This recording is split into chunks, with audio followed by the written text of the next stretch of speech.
Designing each creature is a collaborative effort between the character, concept, and animation departments. We start by trying to visualize the anatomy of the creature and ask ourselves if this is something that could actually exist. I mean, they're fantastical creatures, but we don't want them to defy the laws of physics. In order to become the best monster hunter, you must first learn how to understand your foes. Books and essays usually give you the information you need, where they can be found, their attack pattern, and what they fear.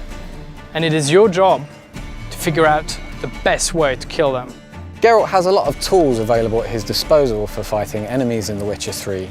His steel sword, for instance, is used primarily for fighting human opponents, and his silver sword, which he uses for fighting monsters. Geralt can also use a crossbow for fighting ranged or flying foes that are trying to keep their distance from him.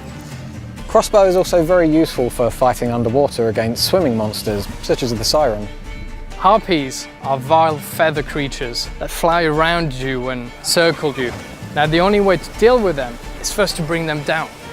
And that's where your art spell comes in handy.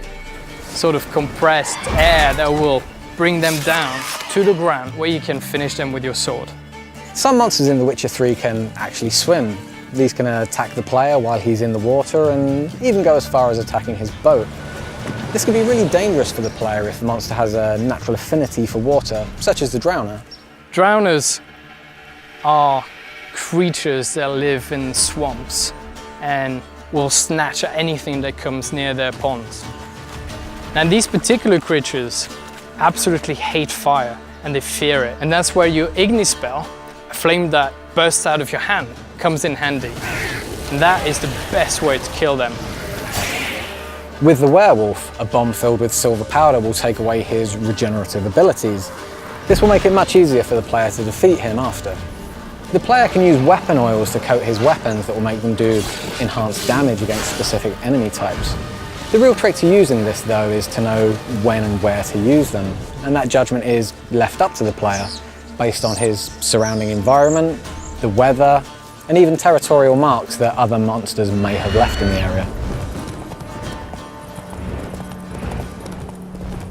So we've created this complex behavior system in the game that actually allows these creatures to live in the world that they inhabit. They're never just going to spawn in front of you artificially, and they don't just interact with the player. They interact with each other and with NPCs. We've created a unique ecosystem that includes monsters, animals, and humans, all living together, fighting, trying to survive, and you are merely a spectator. Now it is your choice to interfere with whatever is happening in front of you. But don't forget, every action you take in The Witcher has its own consequences.